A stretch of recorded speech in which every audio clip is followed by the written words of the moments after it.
உங்கள் டேட்டாபேஸ்குள்ளேருந்து வரக்கூடிய ஒரு போஸ்ட்டில் ஏதாச்சும் நீங்கள் ஒரு விஷயத்தை சர்ச் பண்ணணும்னு நினச்சிங்கன்னா சர்ச் பாக்ஸை வைக்கலாம். அந்த சர்ச்சை எப்படி பண்ண போகிறீங்க? முதல்ல உங்களுடைய அப்ளிகேஷனுக்குள்ளே கண்ட்ரோலர்ஸ்குள்ளே ஒரு கண்ட்ரோலரை உருவாக்க போகிறீங்க. அந்த கண்ட்ரோலரோட பேர் நான் போஸ்ட்டுன்னு வச்சுக்கிறேன். இந்த போஸ்ட் கண்ட்ரோலருக்குள்ளே முதல்ல கன்ஸ்ட்ரக்ட் ஃபங்க்ஷனை பயன்படுத்தணும். இந்த கன்ஸ்ட்ரக்ட் ஃபங்க்ஷனுக்குள்ளே பேரண்ட் கன்ஸ்ட்ரக்டரை நான் கால் பண்ணணும். அதனால் parent scope resolution operator _construct. இதுக்கு அடுத்து இண்டெக்ஸ் ஃபங்க்ஷனை நம்ம பயன்படுத்த போகிறோம். இதுதான் இந்த கண்ட்ரோலரை கால் பண்ண உடனே முதல்ல கால் ஆக போகிற ஒரு ஃபங்க்ஷன். இந்த இண்டெக்ஸ் ஃபங்க்ஷனுக்குள்ளே நம்ம ஒரு வியூவை லோட் பண்ண போகிறோம். அதுக்காக திஸ் லோட் வியூ அப்படின்ற இந்த இன்ஸ்ட்ரக்ஷன் கொடுக்குறோம். இந்த வியூ மெத்தட்குள்ளே நம்மளுடைய வியூ ஃபைலோட நேமான சர்ச்ன்றதை கொடுக்குறோம். இப்போ இந்த சர்ச்ன்ற வியூ ஃபைலை நம்ம வியூஸ் ஃபோல்டருக்குள்ளே உருவாக்குறதுக்காக வியூஸ் ஃபோல்டரில் ஒரு புது ஃபைலை க்ரியேட் பண்ணிக்கிறேன். அதுக்கு பேர் சர்ச்னு வச்சுக்கிறேன். இந்த சர்ச் ஃபைலுக்குள்ளே நம்ம இப்போ ஒரு டெம்ப்ளேட்டை பயன்படுத்த போகிறோம். சில சிஎஸ்எஸ் கொண்ட இந்த வியூ ஃபைலுக்குள்ளே நம்ம ஒரு சில HTML கண்டென்ட்டை பயன்படுத்துகிறோம். அதில் ஒரு ஃபார்ம் ஒன்று இருக்குது. அந்த ஃபார்முக்குள்ளே இன்புட்டை சர்ச் பண்ணுறதுக்கு ஒரு சர்ச் பாக்ஸ், சப்மிட் பண்ணுறதுக்கு ஒரு சப்மிட் பட்டன். இதெல்லாம் சப்மிட் பண்ண உடனே நம்மளுக்கு வரக்கூடிய போஸ்டெல்லாம் லூப் பண்ணுறதுக்கு கீழே ஒரு லிஸ்ட் இருக்குது. இப்போது நீங்கள் ப்ரௌசரில் போயிட்டு பார்த்தீங்கன்னா உங்களுக்கு அவுட்புட் இப்படி தான் இருக்கும், இந்த வியூ ஃபைலோட அவுட்புட். இப்போது வெறுமனே இந்த வியூ ஃபைலாக இருக்கிறதுக்குள்ளே நம்ம ஒரு சில விஷயங்களை பண்ண போகிறோம். முதல்ல இந்த சர்ச் பாக்ஸை வேலை செய்ய வைக்க போகிறோம். அதுக்கு இந்த ஃபார்மோட ஆக்ஷன்ற ஆட்ரிபியூட்குள்ளே நம்மளுடைய யூஆர்எல்லை கொடுக்க போகிறோம். இந்த யூஆர்எல்குள்ளே தான் இந்த ஃபார்ம் சப்மிட் பண்ண போகுது இதோட டேட்டாவை. அதுக்கு ஷார்ட் அண்ட் PHPக்குள்ளே base_URL மெத்தடை பயன்படுத்துகிறோம். அதுக்குள்ளே போஸ்ட்டுன்ற கண்ட்ரோலருக்குள்ளே சர்ச்ன்ற மெத்தடில் நீ இந்த டேட்டாவெலாம் அனுப்புன்னு சொல்கிறோம். அப்புறம் மெத்தடுன்ற ஒரு ஆட்ரிபியூட்டை நம்ம சேர்க்க வேண்டியது இருக்குது. இந்த ஃபார்ம் எந்த மெத்தடில் போகணுன்னா கெட் மெத்தடில். போஸ்ட் மெத்தடில் நம்ம அனுப்பலாம். இருந்தாலும் கெட் மெத்தடுங்கிறது யூஆர்எல்குள்ளே நம்ம ஒரு சில டேட்டாவோட பேராமீட்டர்ஸ் எல்லாத்தையும் யூஆர்எல்லேருந்தே அனுப்பி எடுத்துப்போம். இப்போ சர்ச் பண்ணுறதுக்கான இந்த இன்புட் பாக்ஸோட நேமை நான் queryன்னு மாற்றிக்கிறேன். queryன்ற நேமில் தான் நம்ம சர்ச் பண்ணுற வேல்யூலாம் எடுத்துக்கிறோம். அதுதான் யூஆர்எல்லில் வரப்போகுது. இப்போது இந்த சர்ச்ன்ற மெத்தடை நம்ம போஸ்ட் கண்ட்ரோலரில் உருவாக்கணும். இந்த போஸ்ட் கண்ட்ரோலருக்குள்ளே புதுசாக ஒரு மெத்தடாக சர்ச்ன்ற ஒரு மெத்தடை நான் உருவாக்கிக்கிறேன். இப்போ இதுக்குள்ளே நம்ம queryன்ற வேல்யூவை வாங்கணும். இந்த வேல்யூவை நம்ம திஸ் இன்புட் கெட் அப்படின்ற மெத்தட் மூலமாக கெட் வேல்யூவில் வர queryன்ற கீழேருந்து நம்ம வேல்யூ எடுத்துக்கலாம். போஸ்ட்டுன்ற ஒரு வேரியபிளை உருவாக்கிக்கிறோம். இந்த போஸ்ட் வேரியபிளுக்குள்ளே போஸ்ட் டேட்டாஸ்லாம் இருக்க போகுது. அந்த டேட்டாவெலாம் வாங்கிறதுக்கு திஸ் post_model அதில் சர்ச் போஸ்ட் அப்படின்னு சொல்லிட்டு ஒரு மெத்தட் இருக்குது. அந்த மெத்தட்குள்ளே நம்ம queryன்ற மேலே வாங்கின அந்த வேல்யூவை அனுப்புகிறோம். இப்போ இதை வச்சு தான் நம்மளுக்கு போஸ்ட்டுக்கான டேட்டாவெல்லாம் இந்த மாடல் எடுத்து கொடுக்க போகுது. ஆனால் அந்த டேட்டாஸ் எல்லாம் கொடுக்கறதுக்கு முதல்ல நம்ம போஸ்ட் மாடலுங்கிறத உருவாக்கணும். அதுக்கு மாடல்ஸ் ஃபோல்டருக்குள்ளே ஒரு புது ஃபைல் க்ரியேட் பண்ணிக்கிறேன். post_model அப்படின்ற ஒரு ஃபைலை உருவாக்கிக்கிறேன். இது மாடல் ஃபைல். இந்த மாடல் ஃபைலுக்குள்ளே நம்மளுடைய ஃபங்க்ஷனான சர்ச் போஸ்ட் அப்படின்ற ஃபங்க்ஷனை நான் உருவாக்கிக்கிறேன். இதில் நம்மளுக்கு ஆர்குமெண்ட்டாக queryன்ற ஒரு வேல்யூ கிடைக்கும். இதை வச்சு நம்ம DB queryயை எழுத போகிறோம். this TB இதுக்கு லைக்ன்ற ஒரு மெத்தடை பயன்படுத்த போகிறோம். ஏன்னா நம்ம மேட்ச் பண்ண போகிறது போஸ்ட்டோட டைட்டிலை. இந்த லைக் மெத்தடை பற்றி நீங்கள் அதிகமாக தெரிஞ்சுக்கணும்னு நினச்சிங்கன்னா இந்த வீடியோவை பார்க்கலாம். அதுக்கு லைக் மெத்தடில் முதல் காலமாக நம்ம மேட்ச் பண்ண போகிற காலம் டைட்டில். போஸ்ட்டோட டைட்டில்ன்ற காலமில் மேலே இருக்கிற இந்த query வேல்யூவை மேட்ச் பண்ணி பார்க்குறோம். அப்படி இருந்துச்சுன்னா அதை டேபிள்லேருந்து எடுக்கிறோம். டேபிளோட நேம் அதுக்குள்ளே கொடுக்கணும் கெட் மெத்தட்குள்ளே. அதுக்கடுத்து கடைசியாக ரிசல்ட்டுன்ற மெத்தடை கால் பண்ணி மொத்த டேட்டாவையும் ஆப்ஜெக்டாக எடுக்கிறோம். அதை நம்ம ரிட்டர்ன் பண்ணுறோம். இப்போ முதல்ல நம்ம டேபிள்லேருந்து டேட்டாவை எடுக்கிறதுக்கு இந்த டேபிளை உருவாக்கி ஆகணும். அதுக்கு டேட்டாபேஸ்குள்ளே போய் இந்த டேபிளை நம்ம முதல்ல உருவாக்க போகிறோம். டேட்டாபேஸில் போய் போஸ்ட்ஸ் அப்படின்னு சொல்லிட்டு ஒரு டேபிளை உருவாக்குறோம். அதுக்கு 3 காலம்ஸ் இருக்குது. ஒன்று ஐடி, இன்னொன்று டைட்டில், மூணாவது டிஸ்கிரிப்ஷன். இப்போ இந்த போஸ்ட் டேபிள்குள்ளே ஒரு சில டேட்டாவை நான் இன்சர்ட் பண்ண போகிறேன். 3 போஸ்ட்டுக்கான டேட்டாவை இன்சர்ட் பண்ண போகிறேன். இப்போ வெவ்வேறு விஷயத்தை கொண்ட இந்த 3 போஸ்ட்டையும் நான் சர்ச் பண்ணி பார்க்க போகிறேன். இப்போ இந்த போஸ்ட் மாடலுக்குள்ளேருந்து எனக்கு போஸ்ட் சம்மந்தப்பட்ட டேட்டாலாம் கிடச்சிரும். இப்போ இந்த டேட்டாவை நான் வியூக்குள்ளே அனுப்ப போகிறேன். அப்போ தான் சர்ச் பண்ண போஸ்டெல்லாம் நம்ம லூப் பண்ணி வியூவில் காமிக்க முடியும். ஆனால் அதுக்கு முன்னாடி இந்த போஸ்ட் மாடல் வேலை செய்யணுன்னா நம்ம திஸ் லோட் மாடல் அப்படின்ற இந்த இன்ஸ்ட்ரக்ஷனுக்குள்ளே நம்ம மாடல் ஃபங்க்ஷனுக்குள்ளே போஸ்ட் அண்டர் ஸ்கோர் மாடல்னு கொடுக்கணும். இந்த இன்ஸ்ட்ரக்ஷன் நம்மளுடைய மாடலை லோட் பண்ணணும் முதல்ல. இப்போது இந்த சர்ச்சுக்குள்ளே நம்ம ஒரு வியூவை லோட் பண்ண போகிறோம். அதுதான் நம்ம ஏற்கனவே லோட் பண்ண அந்த வியூ, சர்ச்ன்ற அந்த வியூ.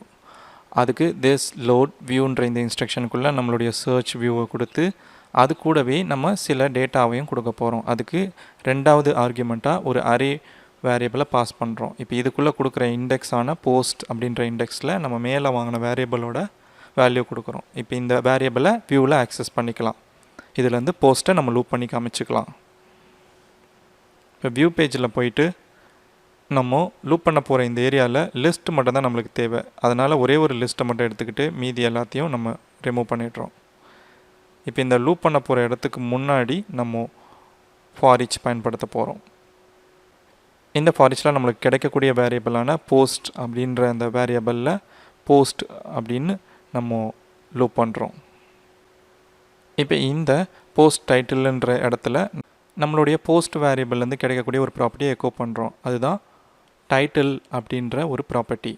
ஒரு ஆப்ஜெக்ட்டுக்கான ப்ராப்பர்ட்டியை நீங்கள் இந்த மாதிரி ஐஃபன் ஆரோ வச்ச ஆக்சஸர் மூலமாக தான் நீங்கள் ஆக்சஸ் பண்ண முடியும். ஏன்னா நம்ம இங்கேருந்து ஆப்ஜெக்டாக தான் ஆக்சஸ் பண்ணுறோம். ஒரு வேளை நீங்கள் அரேவாக வாங்கணும்னு நினச்சிங்கன்னா இங்கே ரிசல்ட் அண்டர் ஸ்கோர் அரேன்னு நீங்கள் கொடுத்தாலே போதும், வரக்கூடிய டேட்டா எல்லாமே அரே ஃபார்மேட்டில் வந்துடும். ஆனால் இப்போ நம்ம ஆப்ஜெக்டாக தான் வாங்குகிறோம். அதே மாதிரி கீழே டிஸ்கிரிப்ஷனையும் கொடுத்துடுறோம்.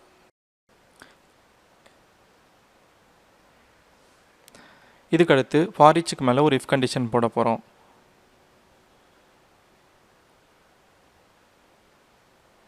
இந்த இஃப் கண்டிஷனில் நம்மளுடைய போஸ்ட்ஸ்க்கான வேரியபிள் எம்டியாக இல்லாத பட்சத்தில் தான் நம்ம இந்த ஃபார் ஈச்சை லூப் பண்ணுறோம். அப்போ தான் நம்மளுக்கு ஃபார் ஈச் ஆனது சரியாக வேலை செய்யும், இல்லைனா எரர் தான் அடிக்கும். அப்படி ஒரு வேளை அந்த வேரியபிள் எம்டியாக இருந்துச்சுன்னா எல்ஸ் பார்ட்டுக்குள்ளே வரும். அதில் நம்ம எக்கோ பண்ணுறோம் நோ ரிசல்ட்ஸ் அப்படின்னு சொல்லிட்டு. அப்போ டேட்டா இல்லாத போது நோ ரிசல்ட்ஸ்ன்னு தான் வரும், எந்த ரிசல்ட்ஸும் மேட்ச் ஆகலைன்னு அர்த்தம். இப்போ இந்த வேரியபிள் எம்டியாக இருக்கிறது மட்டும் இல்லை, நம்ம இந்த இடத்துல இண்டெக்ஸில் லோட் பண்ணுறோம் இந்த வியூவை. அப்போ இந்த வேரியபிளை கண்டிப்பாக இந்த இன்ஸ்ட்ரக்ஷன் தேடும். அப்போ இல்லாத போது எரர் அடிக்கும்ன்றதுக்காக இஸ் செட் அப்படின்ற கண்டிஷனுக்குள்ளே நம்மளுடைய வேரியபிள் செட் ஆகிருக்கா இல்லையான்னு செக் பண்ணுறோம். ரெண்டு கண்டிஷன் நடுவில் அண்ட் ஆப்ரேட்டர். மொத்தத்தில் வேரியபிள் செட் ஆகிருக்கணும், அதே நேரத்தில் காலியாகவும் இருக்கக்கூடாதுன்ற பட்சத்தில் தான் நம்ம போஸ்ட்டை லூப் பண்ணுறோம். இருந்தாலும் இப்போ ரிஃப்ரெஷ் பண்ணும்போது இந்த இடத்துல எரர் அடிக்குது. காரணம் என்னென்னா பேஸ் அண்டர் ஸ்கோர் URL அப்படின்ற மெத்தடை நம்ம இந்த ஃபார்மில் பயன்படுத்தியிருக்கோம். அப்போது இந்த மெத்தடானது நம்மளுடைய கோடிங்நெட்டருக்குள்ளே இருக்கணும். அது இருக்கணும்னா நம்ம முதல்ல அதுக்கான ஹெல்ப்பரை லோட் பண்ணணும். அதுதான் கன்ஸ்ட்ரக்டருக்குள்ளே நம்ம லோட் பண்ண போகிற ஹெல்ப்பரான URL அப்படின்ற ஒரு ஹெல்ப்பர். இதை கொடுத்த பிறகு ப்ரௌசரை போய் ரிஃப்ரெஷ் பண்ணிங்கன்னா எரர் போய்டும். ஆனால் அடுத்த எரர் உங்களுக்கு காத்துக்கிட்டே இருக்கும். நீங்கள் சர்ச் பாக்ஸில் ஒரு வேல்யூவை சர்ச் பண்ணும்போது உங்களுக்கு உடனே இந்த எரர் வரும். இது டேட்டாபேஸ்க்கான எரர். ஏன்னா டேட்டாபேஸுன்ற ப்ராப்பர்ட்டியை அதை அக்சஸ் பண்ண முடியல. அப்படின்னா நம்ம வெறும் மாடலை மட்டும் லோட் பண்ணால் மட்டும் போதாது, அதுக்கும் மேலே நம்ம டேட்டாபேஸையும் லோட் பண்ணணும். அதுக்காக திஸ் லோட் டேட்டாபேஸ்ன்ற இந்த இன்ஸ்ட்ரக்ஷனை கொடுக்குறோம். இது கொடுத்த பிறகு தான் ஒரு டேட்டாபேஸை அக்சஸ் பண்ண முடியும். நம்மளுடைய சர்ச் செயல்பாட்டை சோதனை செய்ய வேண்டிய நேரம். இப்போ டேட்டாபேஸ்க்குள்ளே எக்ஸ்ப்ளோஷன் அப்படின்ற வேர்டை கொண்ட இந்த முதல் போஸ்ட் இருக்குது. சர்ச் பாக்ஸில் போயிட்டு எக்ஸ்ப்ளோஷன் அப்படின்னு சொல்லிவிட்டு அந்த வார்த்தையை கொடுத்து சர்ச் பண்ணுறேன். பார்த்தீங்கன்னா சர்ச் பண்ண உடனே நம்மளுக்கு அந்த போஸ்ட் வந்துருச்சு. ஏன்னா இந்த வேர்டு அதில் இருக்குது, அதை வச்சு மேட்ச் பண்ணிச்சு. ஆனால் இங்கே சர்ச் பாக்ஸில் நம்ம தேடின வேர்டு இல்லை, அது இருக்கணும்ல. அதுக்கு நீங்கள் வேல்யூன்னு சொல்லிவிட்டு இந்த நம்ம ஒரு வேரியபிளை எக்கோ பண்ண போகிறோம். அதுக்கு முன்னாடி அந்த வேரியபிளை நம்ம வியூவில் அனுப்ப போகிறோம். அதுதான் இந்த queryன்ற வேரியபிள். இதுக்குள்ளே தான் நம்ம சர்ச் பண்ண queryக்கான வேல்யூ இருக்கும். அதனால் இந்த அரேக்குள்ளே queryன்ற இண்டெக்ஸில் query வேரியபிளோட வேல்யூவை அனுப்புகிறேன். அதை நம்ம இங்கே வாங்கிக்க முடியும், அதை எக்கோ பண்ணிக்க முடியும். இப்போ நம்ம ரிஃப்ரெஷ் பண்ணாலே போதும், அந்த வேர்டு இங்கே வந்துடும். இப்போது ரெண்டாவது ஒரு போஸ்ட்டை சர்ச் பண்ண போகிறோம். முதல் போஸ்ட் கிடச்சிருச்சு. இப்போ இதே மாதிரி வேறு ஒரு வார்த்தையை கொண்ட ஒரு போஸ்ட்டை நம்ம தேட போகிறோம். அதுக்கு நம்ம இந்த ஸ்பைடர் மேனோட போஸ்ட்லேருந்து ஸ்பைடர்ன்ற வார்த்தையை மட்டும் சர்ச் பண்ண போகிறோம். ஸ்பைடர் பார்த்திங்கன்னா இந்த போஸ்ட் வந்துடுச்சு, ஏன்னா இந்த வார்த்தையை அது மேட்ச் பண்ணியிருக்கு. இப்போது மூணாவது போஸ்ட்டை கொஞ்சம் வித்தியாசமாக சர்ச் பண்ண போகிறோம். நம்ம இந்த சம்மருன்ற வார்த்தையை எடுத்து சர்ச் பண்ண போகிறோம். இப்போ சர்ச் பண்ணுறேன், ஆனால் எந்த ரிசல்ட்டும் வரல. ஏன்னு கிட்டத்தட்ட உங்களுக்கே தெரிஞ்சிருக்கும். ஏன்னா நம்ம டிஸ்கிரிப்ஷனில் இருக்கிற சம்மர்ன்ற ஒரு வேர்டை தேடி இருக்கோம். ஆனால் நம்மளுடைய ஃபங்க்ஷனாலிட்டி படி இந்த மாடலில் டைட்டிலை மட்டுமே நம்ம மேட்ச் பண்ணி டேட்டாவை எடுக்கிறோம். அப்போது டிஸ்கிரிப்ஷனையும் சேர்த்து அது மேட்ச் பண்ணி கொண்டு வரணும். ஒரு வேளை டைட்டிலில் இல்லைன்னா டிஸ்கிரிப்ஷனில் இருக்கலாம் அப்படின்னு அதுக்கு தெரியப்படுத்தணும். அதுக்கு நீங்கள் ஒரு இன்ஸ்ட்ரக்ஷனை அதிகமாக கூடுதலாக கொடுக்கணும். இந்த லைக்குக்கு அடுத்து r_like அப்படின்ற இந்த மெத்தடை பயன்படுத்தி இதுக்குள்ளே நம்மளுடைய காலமான இந்த டிஸ்கிரிப்ஷன் காலம், அதுக்கு வேல்யூவாக இந்த query. இப்போ நம்ம மாற்றிருக்க இந்த டிபி பில்டர் இதில் டைட்டில் முதல்ல அந்த வேர்ட் மேட்ச் பண்ணணும். அப்படி இல்லைன்னா டிஸ்கிரிப்ஷனை மேட்ச் பண்ணி கொண்டு வரும். இந்த முறை மறுபடியும் அதே வேர்டை சர்ச் பண்ணுறோம். இப்போ பார்த்தீங்கன்னா இந்த டோக்கியோக்கான போஸ்ட் வந்திருக்கு. ஏன்னா இந்த டிஸ்கிரிப்ஷனில் சம்மருன்ற ஒரு வார்த்தை இருக்குது. இப்போ பொதுவாக எல்லா போஸ்ட்லேயும் இருக்கக்கூடிய ஒரு வார்த்தையை நம்ம தேட போகிறோம். அதுக்கு ஹேஸ்ன்ற வார்த்தையை நான் சர்ச் பண்ணுறேன். பார்த்தீங்கன்னா இந்த முதல் போஸ்ட்லேயும் ஹேஸ் இருக்குது, இந்த ரெண்டாவது டோக்கியோ போஸ்ட்லேயும் இந்த ஹேஸ்ன்ற வார்த்தை இருக்குது. ஆக மொத்தத்தில் உங்களுக்கு எத்தனை வார்த்தை அதில் மேட்ச் ஆகுதோ அத்தனை போஸ்ட்டை உள்ளே கொண்டு வரும். அதுக்கடுத்து வின்ற வார்த்தையை சர்ச் பண்ணுறோம். இப்போ இந்த வின்ற வார்த்தை 3 போஸ்ட்லேயுமே இருக்குது. இப்போ 3 போஸ்ட்டுமே உள்ளே வந்திருக்கு. கடைசியாக ஈவில் டெட் அப்படின்ற ஒரு வார்த்தையை தேடுறேன். ஆனால் அந்த வார்த்தைக்கான எந்த ஒரு போஸ்ட்டுமே இல்லை. மொத்தத்தில் இன்றைக்கி ஒரு சர்ச் ஃபங்க்ஷனாலிட்டியை பண்ணுறது எப்படிங்கிறத நீங்கள் புரிஞ்சிருப்பீங்க இந்த கோடிங்நெட்டருக்குள்ளே. இந்த கோடெல்லாம் உங்களுக்கு தேவைப்பட்டுச்சுன்னா நீங்கள் டவுன்லோட் பண்ணிக்கலாம். இதுக்காகவே டிஸ்கிரிப்ஷனில் உங்களுக்கு கிட்டப்போட ரெபாசிட்டரி லிங்கை கொடுத்துருக்கேன். நீங்கள் அங்கே போய் அந்த கோடை டவுன்லோட் பண்ணிக்கலாம். கேட்சிங்ன்றது எப்பயுமே ஒரு பர்ஃபார்மன்ஸை அதிகப்படுத்துறதுக்காக பண்ணுற விஷயம். நீங்கள் லோட் பண்ணுற ஒரு பேஜில் கேட்சிங் இருந்ததுன்னா அதோடைய வேகம் அதிகமாக இருக்கும், உங்களுடைய வெப்சைட்டோட தரமும் அதிகமாகும். இந்த பேஜ் கேட்சிங்கை எப்படி நம்ம கோடிங்நெட்டருக்குள்ளே பயன்படுத்த போகிறோங்கிறது தான் அடுத்த வீடியோவில் நம்ம பார்க்க போகிறோம்.